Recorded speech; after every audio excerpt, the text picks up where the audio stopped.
Welcome to The Joyful Alchemist, the podcast where transformation meets inspiration. My name is Lynn Falconer, your guide on this journey of turning life's ordinary moments into extraordinary magic. Here we dive into personal growth, spiritual insights, and practical tools to help you unlock joy, purpose, and abundance. Whether you're seeking clarity, courage, or connection, this is your space to explore, evolve, and embrace the alchemy of joyful living. Let's ignite transformation, one powerful conversation at a time. January 15. Joseph interprets two dreams. Sometime later, Pharaoh's chief cupbearer and chief baker offended their royal master. Pharaoh became angry with these two officials, and he put them in the prison where Joseph was, in the place of the captain of the guard. They remained in prison for quite some time, and the captain of the guard assigned them to Joseph, who looked after them. While they were in prison, Pharaoh's cupbearer and baker each had a dream one night, and each dream had its own meaning. When Joseph saw them the next morning, he noticed that they both looked upset. "Why do you look so worried today?" he asked them. And they replied, "We both had dreams last night, but no one can tell us what they mean." "Interpreting dreams is God's business," Joseph replied. "Go ahead and tell me your dreams." So the chief cupbearer told Joseph his dream first. "In my dream," he said, "I saw a grapevine in front of me. The vine had 3 branches that began to bud and blossom, and soon it produced clusters of ripe grapes. I was holding Pharaoh's wine cup in my hand, so I took a cluster of grapes and squeezed the juice into the cup. Then I placed the cup in Pharaoh's hand." "This is what the dream means," Joseph said. "The 3 branches represent 3 days. Within 3 days, Pharaoh will lift you up and restore you to your position as his chief cupbearer. And please remember me and do me a favor when things go well for you. Mention me to Pharaoh so he might let me out of this place. For I was kidnapped from my homeland, the land of the Hebrews, and now I'm here in prison, but I did nothing to deserve it." When the chief baker saw that Joseph had given the first dream such a positive interpretation, he said to Joseph, "I had a dream too. In my dream, there were 3 baskets of white pastries stacked on my head. The top basket contained all kinds of pastries for Pharaoh. But the birds came and ate them from the basket on my head." "This is what the dream means," Joseph told him. "The 3 baskets also represent 3 days. 3 days from now, Pharaoh will lift you up and impale your body on a pole. Then birds will come and peck away at your flesh." Pharaoh's birthday came 3 days later, and he prepared a banquet for all his staff and officials. He summoned his chief cupbearer and chief baker to join the other officials. He then restored the chief cupbearer to his former position so he could again hand Pharaoh his cup. But Pharaoh impaled the chief baker, just as Joseph had predicted when he interpreted his dream. Pharaoh's chief cupbearer, however, forgot all about Joseph, never giving him another thought. The death of Isaac. Isaac lived for 180 years. Then he breathed his last and died at a ripe old age, joining his ancestors in death, and his sons Esau and Jacob buried him. Pharaoh's dreams. 2 years had passed since Joseph had interpreted the dreams of Pharaoh's chief cupbearer and chief baker. 2 full years later, Pharaoh dreamed that he was standing on the bank of the Nile River. In his dreams, he saw 7 fat, healthy cows come up out of the river and begin grazing in the marsh grass. Then he saw 7 more cows come up behind them from the Nile, but these were scrawny and thin. These cows stood beside the fat cows on the river bank. Then the scrawny, thin cows ate the 7 healthy fat cows. At this point in the dream, Pharaoh woke up, but he fell asleep again and had a second dream. This time he saw 7 heads of grain, plump and beautiful, growing on a single stalk. Then 7 more heads of grain appeared, but these were shriveled and withered by the east wind. And these thin heads swallowed up the 7 plump, well-formed heads. Then Pharaoh woke up again and realized it was a dream. The next morning Pharaoh was very disturbed by the dreams, so he called for all the magicians and wise men of Egypt. When Pharaoh told them his dreams, not one of them could tell him what they meant.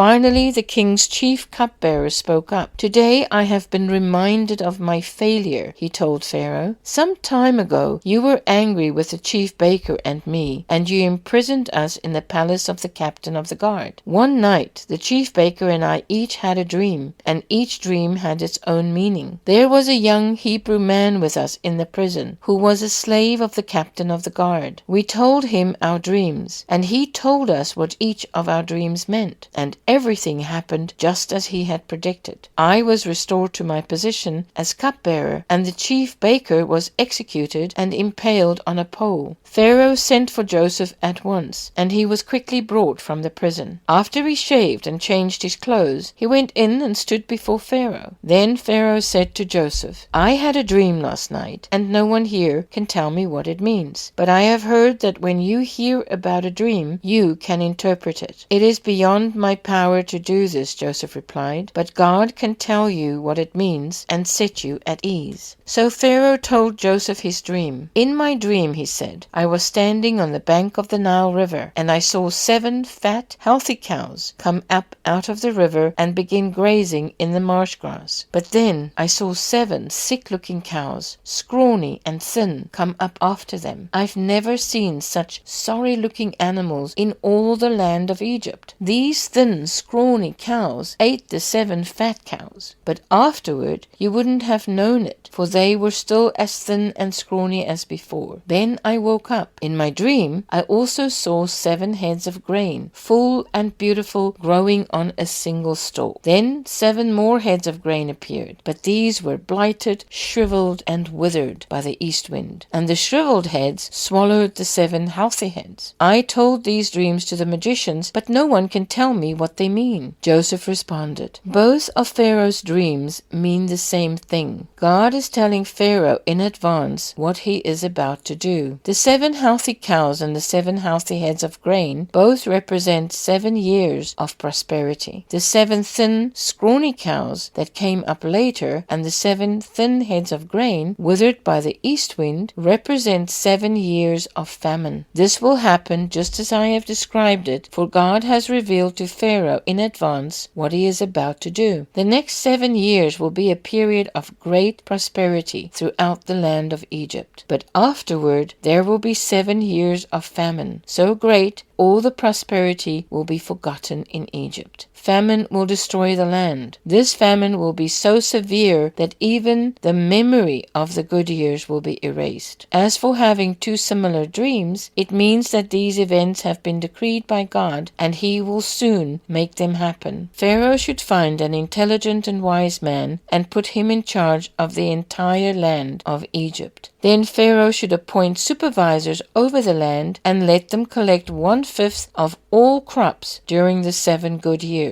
Have them gather all the food produced in the good years that are just ahead and bring it to Pharaoh's storehouses. Store it away and guard it so there will be food in the cities. That way there will be enough to eat when the 7 years of famine come to the land of Egypt. Otherwise, this famine will destroy the land." Joseph made ruler of Egypt. Joseph's suggestions were well received by Pharaoh and his officials. So Pharaoh asked his officials, "Can we find anyone else like this man, so obviously filled with the Spirit of God?" Then Pharaoh said to Joseph, "Since God has revealed the meaning of the dreams to you, clearly no one else is as intelligent or wise as you are. You will be in charge of my court, and all my people will take orders from you. Only I, sitting on the throne, will have a rank higher than yours." Pharaoh said to Joseph, "I hereby put you in charge of the entire land of Egypt." Then Pharaoh removed his signet ring from his hand and placed it on Joseph's finger. He dressed him in fine linen clothing and hung a gold chain around his neck. Then he had Joseph ride in the chariot reserved for his second in command. And wherever Joseph went, the command was shouted, "Kneel down!" So Pharaoh put Joseph in charge of all Egypt. And Pharaoh said to him, "I am Pharaoh, but no one will lift a hand or foot in the entire land of Egypt without your approval." Then Pharaoh gave Joseph a new Egyptian name, Zaphenath-Paneah. He also gave him a wife whose name was Asenath. She was the daughter of Pharaoh, the priest of On. So Joseph took charge of the entire land of Egypt. He was 30 years old when he began serving in the court of Pharaoh, the king of Egypt. And when Joseph left Pharaoh's presence, he inspected the entire land of Egypt. As predicted, for 7 years the land produced bumper crops. During those years, Joseph gathered all the crops grown in Egypt and stored the grain from the surrounding fields in the cities. He piled up huge amounts of grain like sand on the seashore. Finally, he stopped keeping records because there was so much to measure. During this time, before the first of the famine years, 2 sons were born to Joseph and his wife Asenath, the daughter of Pharaoh, the priest of On. Joseph named his older son Manasseh, for he said, "God has made me forget all my troubles and everyone in my father's family." Joseph named his second son Ephraim, for he said, "God has made me fruitful in this land of my grief." At last the 7 years of bumper crops throughout the land of Egypt came to an end. Then the 7 years of famine began, just as Joseph had predicted. The famine also struck all the surrounding countries, but throughout Egypt there was plenty of food. Eventually, however, the famine spread throughout the land of Egypt as well, and when the people cried out to Pharaoh for food, he told them, "Go to Joseph and do whatever he tells you." So with severe famine everywhere, Joseph opened up the storehouses and distributed grain to the Egyptians, for the famine was severe throughout the land of Egypt. And people from all around came to Egypt to buy grain from Joseph, because the famine was severe throughout the world.